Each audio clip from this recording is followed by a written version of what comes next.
હવે આજે હું છે તમને બધાને ખબર જ હશે કે થંબનેલ તમે જોઈને તમને કહે નહીં હું ક્યાં જાઉં છું એમ કે તમને કહે ને તો ભાઈ તમે ભાઈ છે ને આગળ વિડીયો જોતા તો જુઓ તમે અહીંયા કાચબો હતો મિત્ર જો આમાં કાચબો હતો પહેલાં પાણી હતું ને બધા પૈસા નાખતા ને બહુ મસ્ત હતું અહીંયા હવે જો ખાલી એક નોર્મલ બર્થડે સેલિબ્રેટ કરવા હાટુ મારા ભાઈબંધો મને રેટ ના લાવ્યા ખબર 15 કિલોમીટર દૂર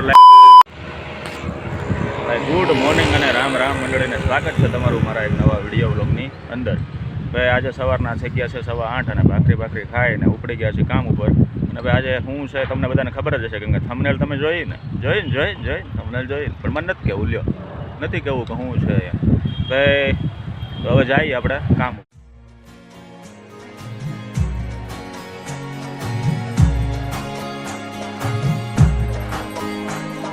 તો મિત્રો વાગી ગયા છે અત્યારે બપોરના 1:30 અને હું જાઉં છું હવે એક જગ્યાએ તમને કહે નહીં હું ક્યાં જાઉં છું એમ કે તમને કહે ને તો ભાઈ તમે ભાઈ છે ને આગળ વિડીયો જોતા નથી કે હું કહું બોલો સસ્પેન્ડ ન રાખું સસ્પેન્ડ રાખું તમે જોવો કે ક્યાં જાય છે ભાઈ હું નહીં આગળ બોલી જશું પણ નથી કહેવું હવે હું તમને જઈને જ તમને બતાવું ભાઈ હેલ્મેટ લઈ લીધું છે આપણી સેફટી હાટું નહીં હોય સરકારની સેફટી હાટું પૈસા ન આવવા જોઈએ સરકારને હેલ્મેટ તો પહેરવું પડે ને તો હવે તમને એ જગ્યા પર જઈને જ ડાયરેક્ટ તમને હેલ્મેટે પહેરાઈ ગયું છે તો તમને હેલ્મેટ પહેર્યા પછી અવાજ આવે મારો મેં એટલે ચેક કરવા હાટું બોલ્યો હું અત્યારે અવાજ આવે છે તમને મારો કેવો લાગુ જરા કમેન્ટ કરી દેજો તો જુઓ તમે જોયું ગાડી બંધ પડી જો હજી જુઓ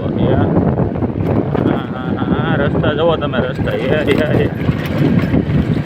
બોલો આમાં એક હાથે ફોન પકડવો ને એક હાથે હજી જુઓ એલા હા રસ્તા એટલે રસ્તા હો બાકી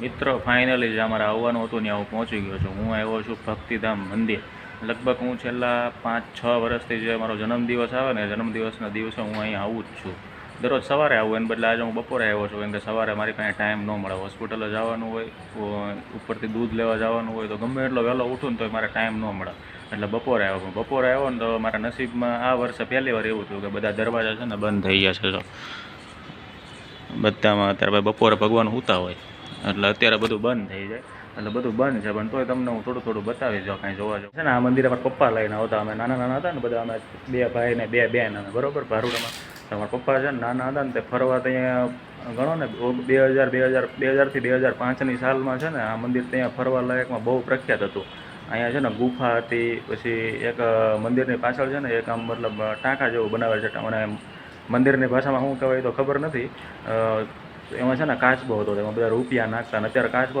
કાંઈ નથી હું તમને બતાવું ને પૈસા પડ્યા અંદર પણ કાચબો ને એવું કાંઈ છે નહીં તો બહુ પ્રખ્યાત હતું તો મને છે ને આદત પડી ગઈ પપ્પા લાવતા ને એટલે તો હું છેલ્લા 5 વર્ષથી પછી પાછો રેગ્યુલર આવવા માંડ્યો રેગ્યુલર મતલબ બર્થડે હોય ત્યારે આવું પછી અહીંયા નીકળું એટલે આ મંદિરે હું આવું જ તે મને આ મંદિર આવું ને એટલે અલગ જ ફીલ આવે મતલબમાં બહુ મજા આવે અહીંયા આ મંદિર કયા ભગવાનનું છે તમને કહું ને તો અહીંયા છે ને પ્રખ્યાત છે અષ્ટભુજામાનું મંદિર છે પછી હનુમાનજીનું મંદિર છે સાંઈ બાબાનું મંદિર છે ગણપતિ બાપાનું મંદિર છે અને ભોળાનાથનું મંદિર છે એટલા મંદિર છે એમાંથી પ્રખ્યાત છે ને અષ્ટભુજામાનું મંદિર અહીંયા છે એટલે મતલબ ફીલ જ અલગ છે આ મંદિરે તમે આવો ને એટલે અને ફાઇનલી મારે રહેવાનું તો નહીં ભાઈ આજે મારો બર્થડે છે તો મિત્રો અહીંયા છે ને ગુફા બહુ પ્રખ્યાત હતી પેલા નાના હતા ને તે અમને બધાને લઈ જતા અહીંયા નાના હતા ને ત્યારે ગુફા અમને બહુ મોટી લાગતી બહુ મોટી અત્યારે કાંઈ છે જ નહીં જો બતાવું જો આ છે ને આ બધું તૂટલું થોડુંક દેખાય ને ત્યાં મંદિર હતું પણ એનું કામ કઈ રીતે બંધ થયું શું છે કાંઈ મને કાંઈ ખબર નથી એની હિસ્ટ્રી આખી પણ ત્યાં છે ને એ ગુફા હતી અંદર જતા પહેલાં એમાં બધા અને મંદિરનો નજારો તમારે જોવો તો મંદિર જો કાંઈક આવું છે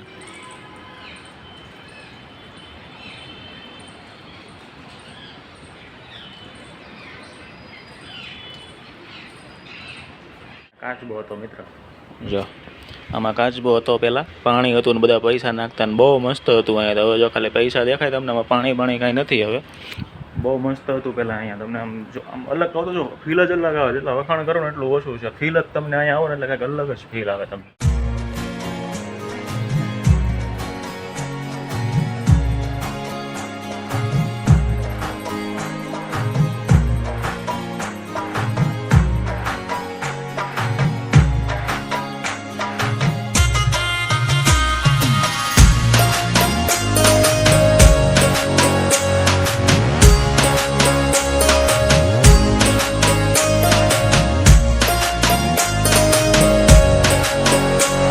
એક નોર્મલ બર્થડે સેલિબ્રેટ કરવા હાટુ મારા ભાઈબંધો મને ના લાવ્યા ખબર 15 કિલોમીટર દૂર લાવ્યા. જો આગળ જાય ત્રણ ગાડી લઈને જાય ને આવડા ઈ.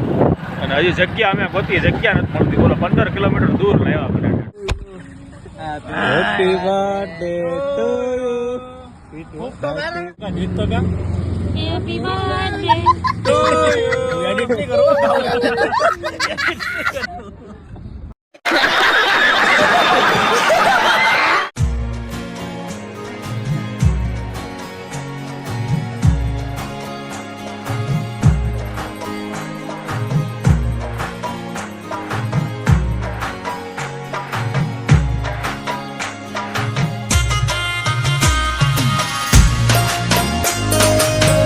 બોલ કેવું લાગ્યું? એકદમ જોરદાર. સૌરભ તારું? એકદમ ચકાસ. મસ્ત.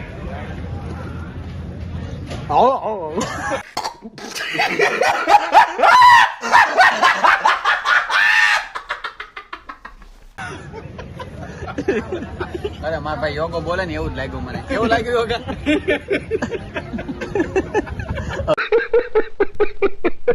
The next day. બીજો દિવસ શરૂ થઈ ગયો છે અને હવે આપણે જાય છે પાછા કામ ઉપર. ભાઈ કાલે બર્થડે સેલિબ્રેટ કર્યો. ભાઈ આવો બર્થડે મેં કોઈ દી મારી જિંદગીમાં સેલિબ્રેટ નહોતો કર્યો.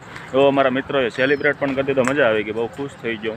અને હવે બીજો દિવસ સ્ટાર્ટ થઈ ગયો છે. જાય છે પાછા કામ ઉપર. હવે અત્યારે વાગ્યા છે બપોરના 12:15 અને એક જગ્યાએ અમારે સગાઈમાં જમવા જવાનું છે. મિત્રની સગાઈ છે તો બીજા મિત્રની વાટે હું અહીંયા એની વાટે ઊભો છું. આવે તો પછી ત્યાંથી જમવા જાય. એને ભૂખ લાગી છે બહુ અને ખાવાનું તમને ખબર છે અમે મૂકતા નથી. વાત સહી.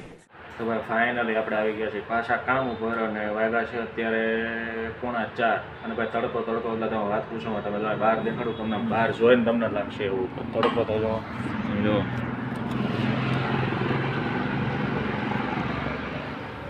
તો ભાઈ આપણે છે ને એક કામ કરીએ. મારું મોઢું તો હમણાં 2 દિવસથી રખડીને કાળું થઈ ગયું છે ને શીખવું બહુ થઈ ગયું ને. તો થેરાપિસ્ટ મતલબ થેરાપી મને નથી ખબર ભાઈ શું કહેવાય નહીં. બોલિવૂડ સ્ટાર લોકો યુઝ કરે ને એવું ખબર બરફ નાખે ટ્રાય કરવું છે અત્યારે. તો એ ટ્રાય કરી લો જોઈએ કેટલો ફરક પડે ફેસ ઉપર ને ફેસ કેવું રહે આમ ઠંડુ થઈ જાય ફેસ. ભાઈ અત્યારે વાગી ગયા છે રોંઢાના 3:45 વાગી ગયા છે અને પવન ભાઈ એટલે પવન બહુ પવન છે અત્યારે. અને પાછી ઠંડી ચાલુ થઈ ગઈ. તો હવે બહુ તડકો પડે બહુ તડકો પડે ને સવારે ને રાત્રે બહુ ઠંડી પડે. અને ભાઈ હવે છે ને વ્લોગ મારે બંધ કરી દેવો છે અત્યારે. કેમ કે 2 દિવસનો ઉજાગરો છે. કાલ બર્થડે સેલિબ્રેટ કરવા ગયા હતા ફ્રેન્ડ સાથે તો નાથી 12-1 વાગી ગયા. પછી પપ્પાને સવારે ગામડેથી આવ્યા હતા એને લેવા જવાના હતા તો 5 વાગે લેવા ગયો તો કલાક ત્યાં થઈ. અને બપોરે અત્યારે હોવાનો ટાઈમ મળ્યો કે એક ફ્રેન્ડની સગાઈમાં ગયા હતા તો ત્યાં બિઝી થઈ ગયો. અને પછી મને બપોરે છે ને એકલાને ઊંઘ આવે નહીં મતલબ આમ હોસ્પિટલ ખુલ્લું રાખીને એવી રીતે. એટલે પછી સૂતો નહીં હું કાંઈ 15 મિનિટ સૂતો છું. અને ભાઈ આજે રાત્રે ન કરી હું વ્લોગ શૂટ કરતો નથી કેમ કે ભાઈ કેમેરો મારો 10,000 વાળો છે એટલે એમાં રાત્રે કાંઈ રિઝલ્ટ આવે નહીં અંધારામાં એટલું બધું. એટલે રાત્રે હું શૂટ કરતો નથી. એટલે મેં કીધું તમને રામ કહી દઉં બધાને કે ભાઈ આજનો વ્લોગ અહીંયા ખતમ કરીએ છીએ એમ. અને કાલ નવો વ્લોગ સ્ટાર્ટ કરશું. તો ભાઈ તમને વિડીયો ગમે તો લાઈક કરજો, શેર કરજો અને સબસ્ક્રાઈબ કરવાનું ન ભૂલતા. અને મળીએ કાલે નવા વ્લોગમાં. ત્યાં સુધી રામ.